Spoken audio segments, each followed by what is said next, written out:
Hey everybody, welcome to another episode of Deebo and the Donks. It's been a while. I did do a few episodes. Let's see here. We did probably did three of them.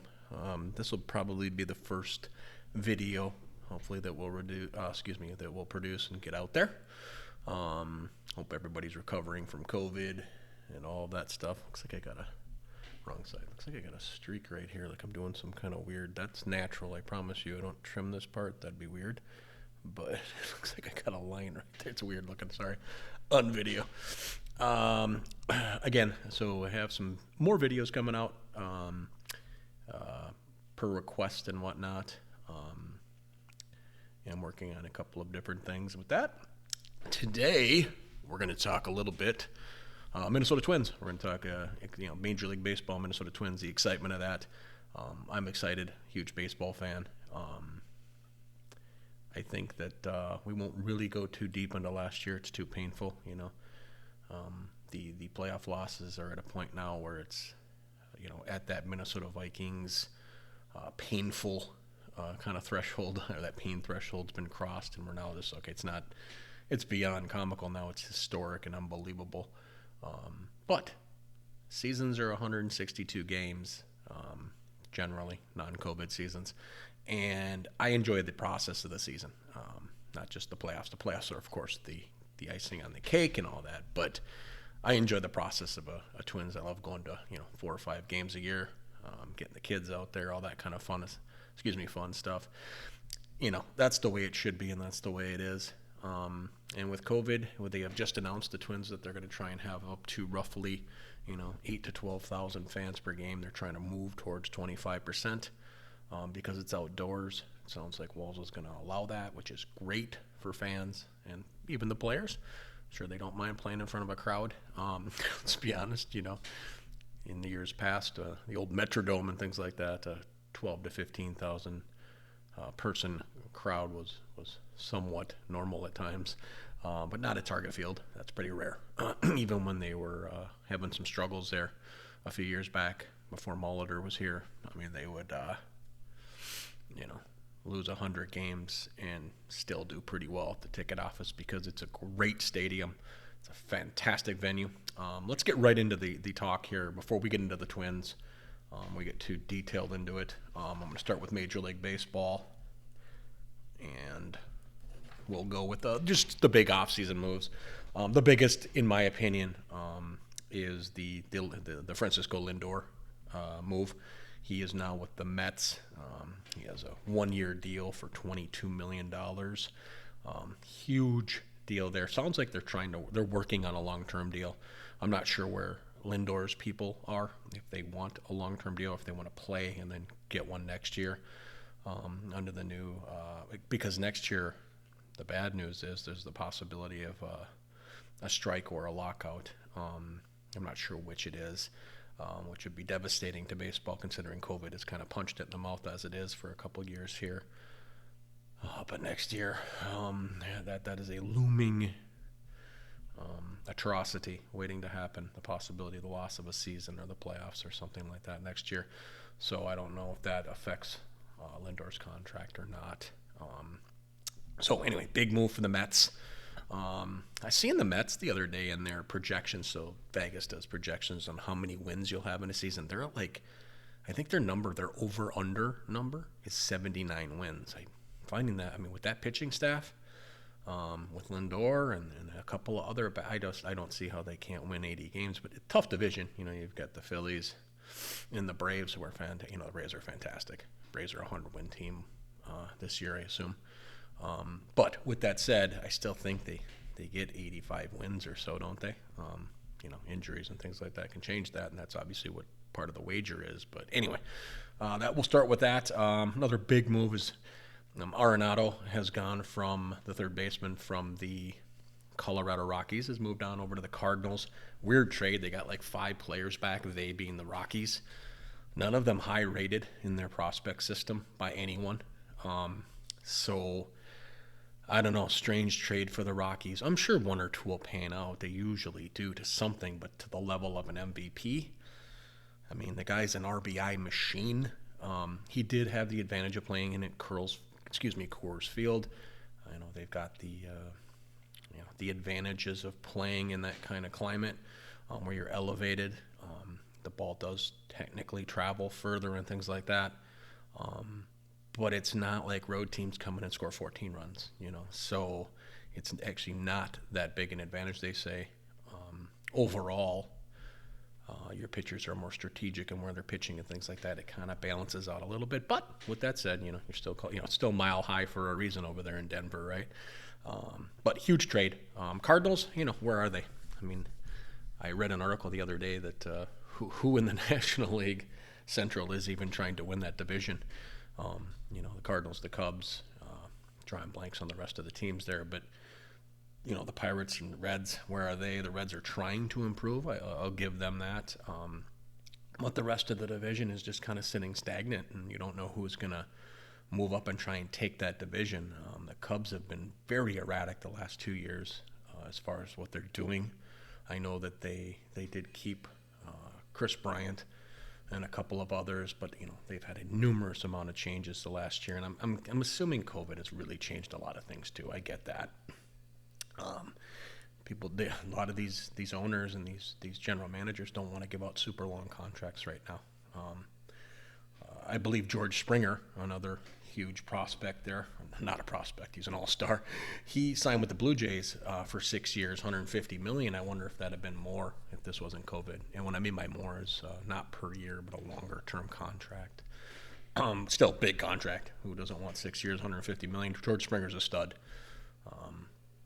Many would argue that he is the straw that stirs the drink in Houston over the last 5 to 6 years during their success and their championship.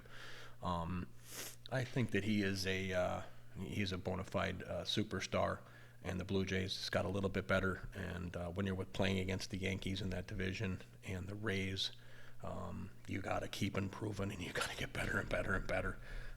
That makes it tough on that division. Fernando Tatis just signed a 14-year, $340 million contract recently. These big, giant A-Rod contracts rarely work out the last 5 to 6 years. Look at, there's numerous examples, but the ones off the top of my head are obviously A-Rod. Pujols has been a shell of himself because of his age. It's caught up to him. Father Time's undefeated, right? And he still, I think he had, a couple years ago during a full season, I think he had 17 home runs and like 66 RBIs. His projections this year are in the 14 home run, 50 RBI. So as I'm saying, that's nothing compared to what Pujols did in his prime or even just 6 years ago, where he was an 130, 40 RBI guy and 40-plus home runs. He's a first ballot Hall of Famer and one of my favorite players of all time. He hits for average and power, a double machine, a home run. He's just an everything machine. The guy's a superstar, pretty decent first baseman in his prime. But that kind of contract it's too long. My goodness, the last 4 or 5 years, you're just enduring them. Basically, Joe Mauer, another example of the last 3 or 4 years of a huge contract. It's really painful to build off of that. And I wonder if that's a big deal with Tatis. He's a great shortstop and all that. Is he the best shortstop in baseball? I don't know. You've got who's over there? You got Trey Turner, not a bad little shortstop over there in Washington. You've got Story, who nice bounce back year last year for Colorado. Obviously, you've got Seager, who the World Series MVP over there in LA. Fantastic shortstop and hitter. You got Lindor, obviously, over there. Obviously playing a lot more in the middle there, not just selectively over there. Don't know what their plans are for him long term, but you get my point. There's a lot of damn good shortstops in the National League. And Tatis is great and he's special, but I don't know. That's a lot of money. Look at the Bryce Harper contract. What has happened so far in that? A lot of time left. They can still win a World Series or two with him in that contract. Man, I don't know. We'll see. How do you survive financially having the Machado turn? They've got Manny Machado locked up for like 10 years and $300 million. And then, of course, you have Tatis. Is San Diego now sitting on money that I'm not aware of? I thought they were just struggling in in San Diego for stadium issues, and they were having financial issues. I don't know if somebody extremely giant got them or whatnot, but as far as a financial backer and owner, but I didn't check into that. But that's a lot of money, shelling out $600 million to two guys for like a decade and a half. It's insane, but good for them. I'm not bashing the players; they deserve it, they earn it. Other notables: Corey Kluber, signed with the Yankees. He's the last 2 years he's pretty much been out of the game with injuries, significant injuries. But nice addition for them. He's probably falling in that 3 or 4 spot for them. Obviously, if he returns to his form of 17 and 18, he could be a 1 or 2 because he's that good. But we'll see what's left of him. The big one, obviously, Trevor Bauer going to the Dodgers. That's just, if you're not a Dodgers fan or if you're a fan of any team that wants to win the World Series, holy crap, man. You've got Kershaw, Bauer, and Buehler. They're all number ones. Kershaw, you could argue, he's more like a number 2 or 3 because he's damn near 40 years old, and that's fair, and I'll accept that argument, but they've got 2 number ones for sure. I'll take Bauer and I'll take Buehler any day of the week. Holy moly, they are going to be tough to beat. 110 wins, would that be silly to talk about with that lineup of nothing but superstars up and down the damn lineup? Goodness sakes, they're going to be tough, really tough. That's kind of all I have there for, I guess, the news this week is Ian Desmond is sitting out for the Rockies. He's going to sit out the whole season again. He sat out last season with COVID. You can sit out because of COVID. He's going to take another season off right in the prime of his career. Very strange. Good for him. If it's, I don't know the whole details of that, but oofta. The Rockies, what a tough hit. First you lose Arenado, and now you're going to lose again Desmond. Boy, oh boy, I did not look. I should have. I did not look to see what their over-under is on how many wins via betting lines, but it's got to be low. My God, that's a tough division. Arizona's okay, but the Padres, and you got to deal with the Giants are decent, and of course, the Dodgers. So I don't know how the hell you win more than 55 games with that lineup. Okay, let's move on to the big stuff. Let's move on to the Minnesota Twins. The first thing I want to talk about is the most fun for me is the AAA club. The St. Paul Saints, if you haven't heard, are now the AAA affiliate officially for the Minnesota Twins. Very rare in baseball to have your affiliate, this close to you, especially if you're a northern team. A lot of them play in Florida, Arizona, places like that. Like our Fort Myers team for ever, is down there. So now our AAA team is going to be the Saints, which is going to be super interesting, where we're going to be able to call up players that are going to be right down the road, so to speak, right across the river. Pretty neat. Don't have to get on planes. I feel like all these things are advantage. You only call up people so much and all that stuff as far as Major League Baseball rules. I won't get into the dynamics of how cool that is, but the cool part for me, the really cool part is you can go over and watch a AAA professional baseball club, right in town in a beautiful stadium. If you haven't been to the Saints Stadium, it's beautiful. It's obviously not Target Field. Don't get me wrong here.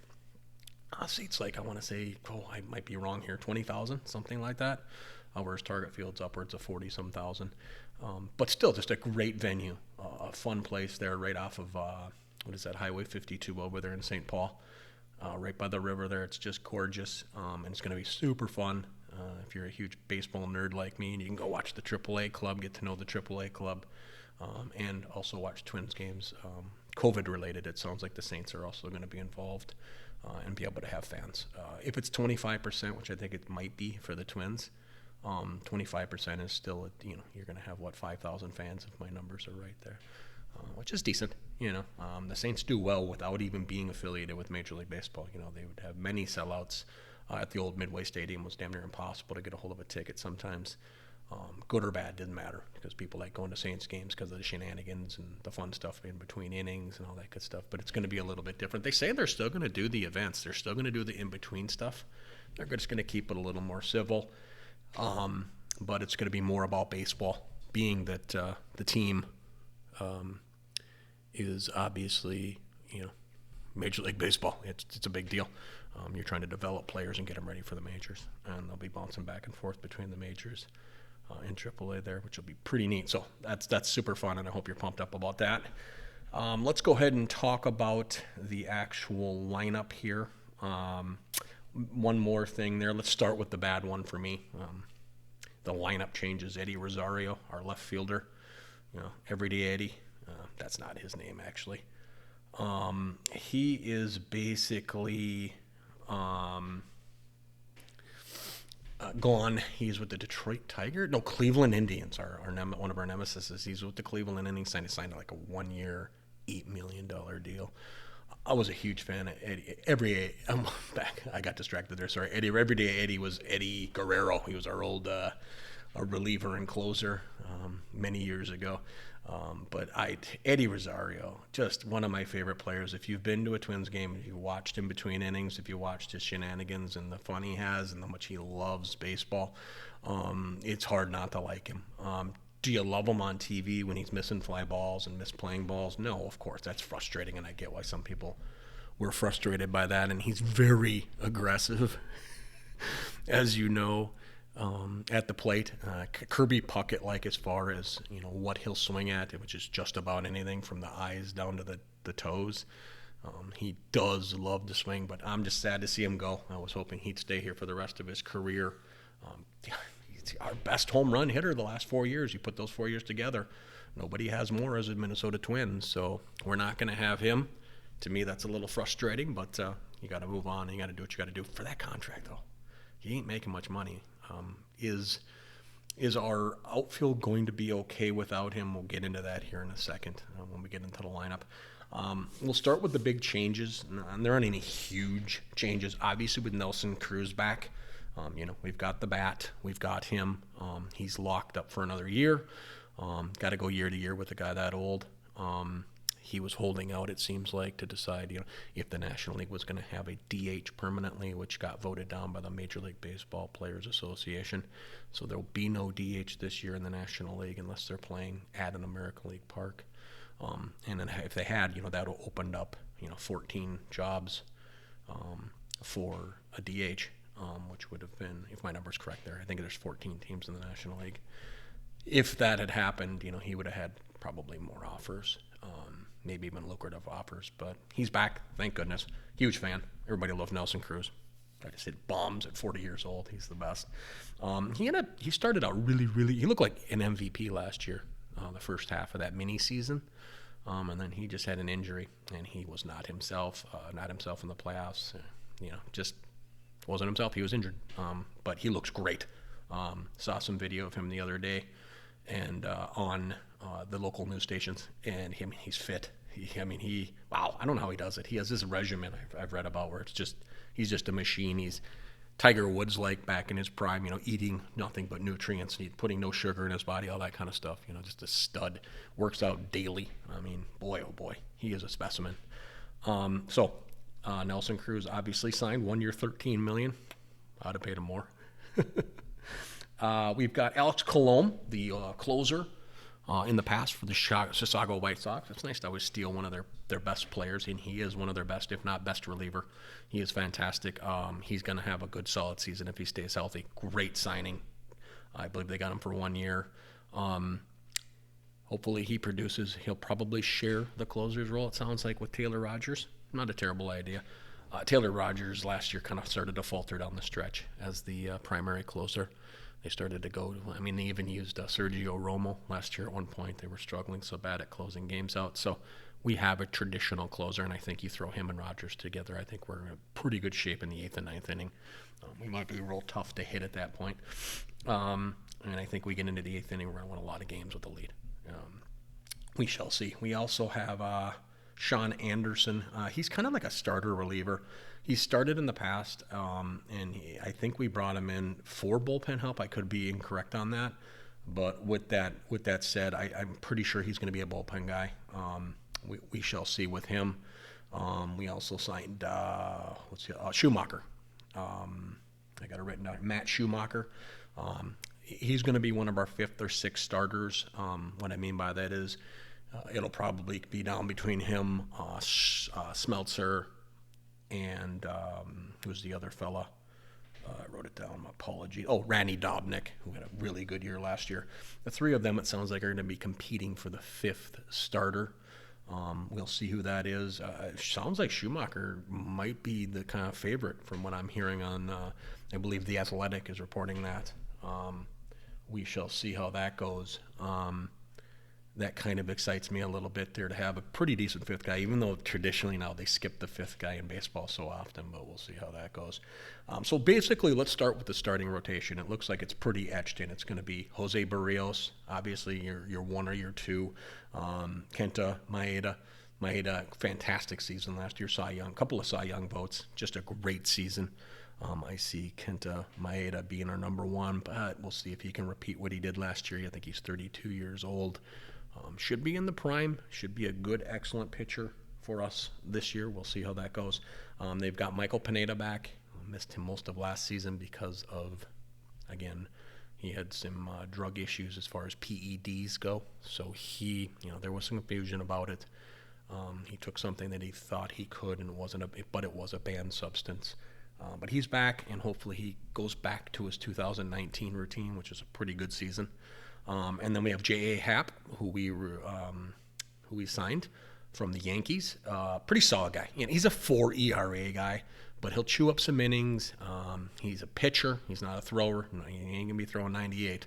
But he'll chew up some innings. I imagine he'll be our number 4 guy unless he has a good start to the season. So those 4 are set up. And then, of course, the Dobnik, Smeltzer, and Schumacher will compete for that 5th and 6th spot. When I say 6th spot, I mean, generally speaking, they're with COVID, we can assume there'll be more double headers like last year. So you'll need more than 5 starters again if they choose to do the same thing they did last year.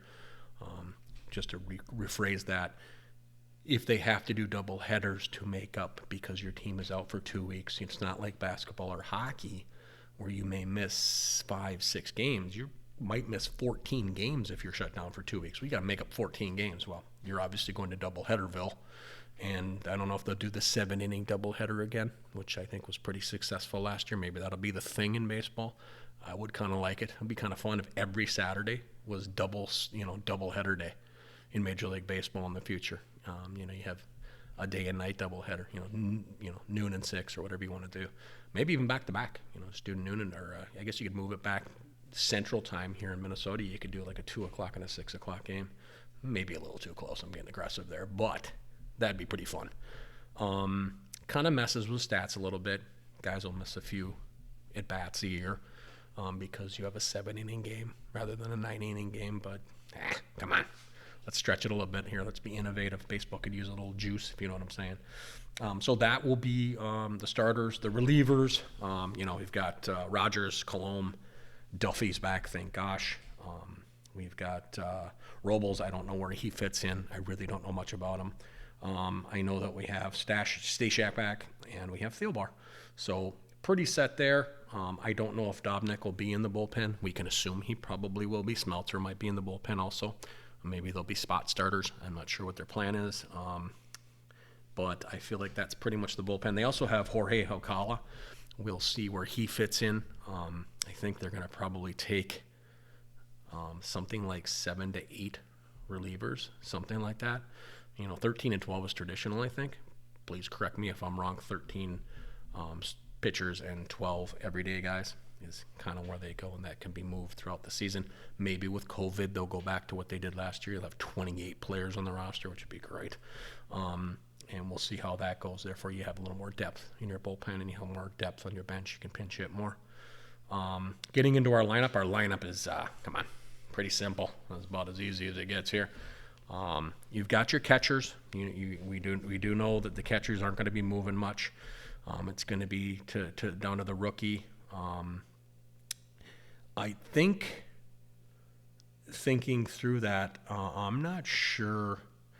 I think he technically is still a rookie. I think that we'll basically be setting up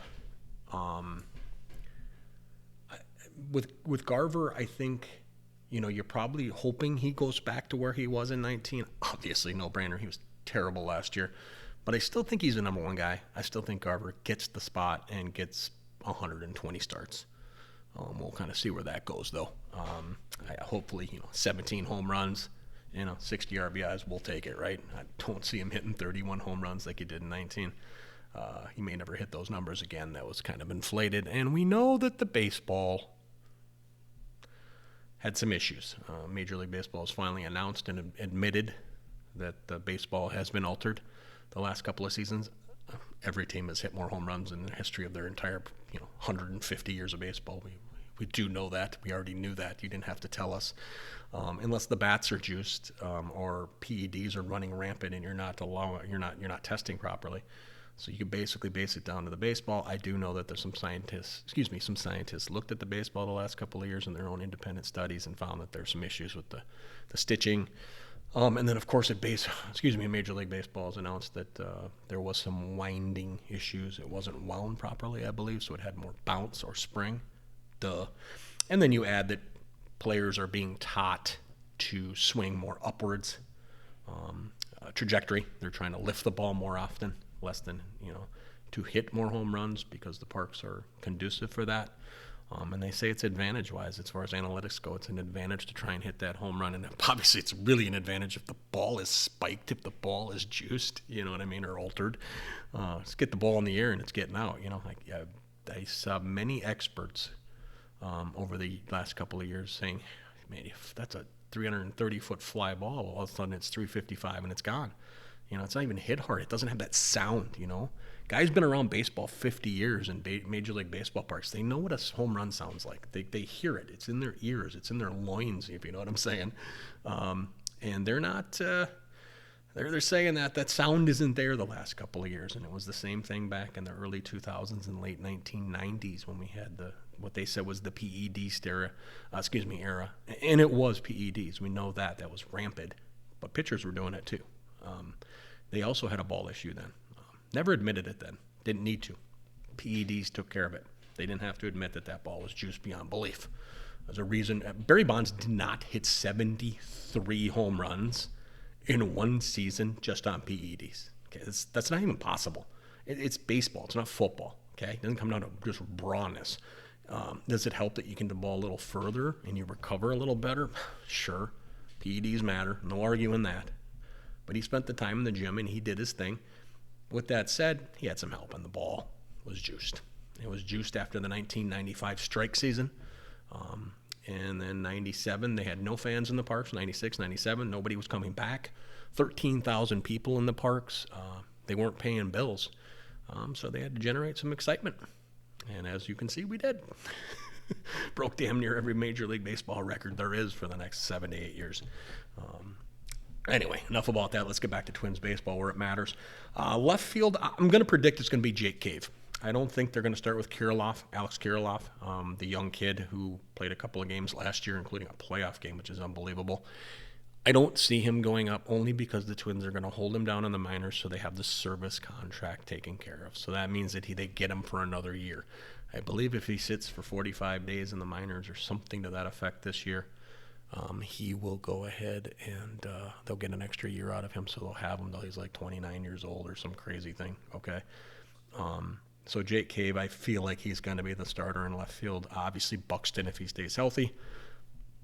All reports yesterday on K-Fan, the reports are that he is huge. What I mean by huge, he ain't that 160-pound runt, 6'1" guy. He's put on 15 to 20 pounds of muscle, apparently. We'll see if that's true. If it is, whoa, holy moly. Hopefully he didn't lose any of that speed, which is very important for his defensive prowess. But I'm interested to see what he looks like. Byron Buxton might be fun to watch this year. Hopefully he stays healthy. Come on, we all know he's like a, gosh darn, what do you call it? Chandelier. Jake Cave will probably be our backup there in center when Kirilloff is up or whoever's playing left. And obviously Kepler's, we need him for 155 games out there and right. We'll see if that works out. The backups, I don't know. People are saying recently that Brent Rooker is going to be one of our backups.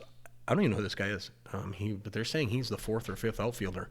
And the other one is Luis Arias. Will be getting some time out in left field because he's serviceable. Funny, we're worried about Rosario's defense, but our plan is to play Arias in left. Okay, what? You say he gets 20 games out there, that's still a lot of errors. So that's kind of the outfield, if I understand it correctly. If I'm wrong about any of that, please don't be afraid to correct me in comments on YouTube or comments on Facebook page or Twitter page or wherever. But I believe that will be our outfield. Our infield's really simple, but not. We've got Donaldson at third. Again, Chandelier style. We need him in there. We need him staying solid. We need him being healthy. We need 145 games out of him. And if we do, he's one of the best third basemen defensively in baseball, and he can hit 25 to 30 home runs and produce. We'll see how that goes. I think shortstop, it looks like it's going to probably be Polanco, and I think Arias gets second base. Now, the guy from The Athletic and our local Minneapolis Star-Tribune guy is saying it's more likely Simmons and Drelton Simmons, who we signed as shortstop, 1-year deal, not a big deal. He has been struggling the last couple of years after being, I believe, an all-star 3 or 4 years ago. We got him from the Angels as a free agent, and apparently, according to all reports, he's one of the best shortstops defensively in baseball and can bat 240, 250, and if he can hit 6-8 home runs, I feel like they think that's enough. And what they're saying, Lavelli Neal is saying that he could be the shortstop, and Polanco would move to second. Polanco's serviceable, obviously, at shortstop, not as good as he was before these injuries he had with his ankles the last couple of years. But I don't know if that's going to happen. I got to see that with my own eyes. We'll see during spring training over the next few weeks. They start their games next week, their exhibition games. We'll see what's going on there. That'll be closely watched. But either way, with those three up the middle, Polanco, Arias, and Simmons, they pretty set there. Arias can play third. I think he can play first, and he can play left. And then he can play second and short, obviously, too. So Arias is very valuable. I heard talk about him being traded, and I cringed. I'm like, he's one of the most professional batters in baseball. He takes 5 to 7 pitches darn near every at bat. He makes it tough on pitchers. He hits strikes. He takes walks. He's tough, and you want guys like that in the lineup. And he's decent defensively. He's not great, but he's decent. He's a pretty decent second baseman. And at first, Sano, obviously, hopefully he stays healthy. You're seeing the trend here. With Polanco, a little beat up. Donaldson obviously hardly ever finishes a season. Sano the last few years has struggled with injuries. Buxton is the worst of them all. And then you add all the starters that haven't been hurt and they're kind of due for injuries. It makes me apprehensive. We need to be deep. We need to have guys in the minors ready to go. And one of our infielders is not ready to go. Royce Lewis is out for a year or so, 9 months it sounds like. If you don't know who Royce Lewis is, he's our top prospect in the minors, shortstop / second baseman. And he's gone for a year with an I think it's an ACL injury to his knee. He had surgery the other day. Hopefully everything goes well for him, and we look for him in the future. So we're thinner because of that, but we do have some other minor leaguers that could step up. We've got Nick Gordon. We've got guys like that could jump in. And if we do have some injuries, hopefully they're ready to play. That's it. That's how simple this lineup is. It's very similar to last year. Obviously, with Rosario gone, really being the only major difference. Buxton, Kepler, Sano, Polanco, Arias, and of course Donaldson are all still here, and Garver. So our starting lineup pre-2020 is very similar, if not exact, the same as it is this year, except for Rosario being out. And probably, the hope is Kirilloff starts the first game and plays the whole season and has a great year. But I'm going to lean towards Jake Cave starting in left. Is Jake Cave good enough for left to hit? No. 5 to 6 home run, 240 hitter, a little bit of speed, savviness. I haven't really seen him much in left field. He's decent. He plays a lot more center field because obviously Buxton's been hurt the last couple of years. But we'll see how that goes. I don't know. Let's talk over-under wins. I think Vegas has the Twins at like 86 or something like that. Please correct me if I'm wrong. With that said, I still think our division, the Royals, will be better than last year. Still not good. Cleveland, probably an 80-win team because they've traded everything away, but they still have a good pitching staff, so that matters. The White Sox are obviously the favorite, if not the second favorite to the Twins to win the division. I feel like the division of course, Detroit is awful. You throw those 5 teams together, I can't see the Twins not winning 90 games. Just this lineup, this pitching staff, maybe another signing before they break up here in April for live real baseball, the games that count. We shall see how that goes. I'm going to say 90-some wins. 92? Let's go 92 wins. 92 wins probably wins the division, and if it doesn't, I think they sneak in as the wild card. They'll be right there, and I feel like we'll be competitive all season. I think they got a real good chance to be a 97, 98 win team with one more pitcher and one more bat. Could that happen midseason if we're having a good start? Let's say we start, something like 55. Nah, that's a little aggressive. Say we start like 52 and 34, something like that. We're coming into the All-Star break. If there is an All-Star break, I assume there is. And with COVID, who knows, right? I feel like at that point we might make a move. This ownership is a little bit different than it used to be in the old days with the Pohlads, and I believe our general managers are very aggressive. So I have a feeling we could maybe get a pitcher and a bat to help and go after and win that damn division, and then hopefully break that streak of losses. It was 20 in a row. What the hell's it? I don't even want to talk about it. It's a lot in a row, and most of it's to the Yankees. I mean, I don't mind if we play the Yankees in the first round. Bring them on. Let's go beat their ass. Let's go beat them, 3 out of 5. Let's break the streak and let's win a game and go from there.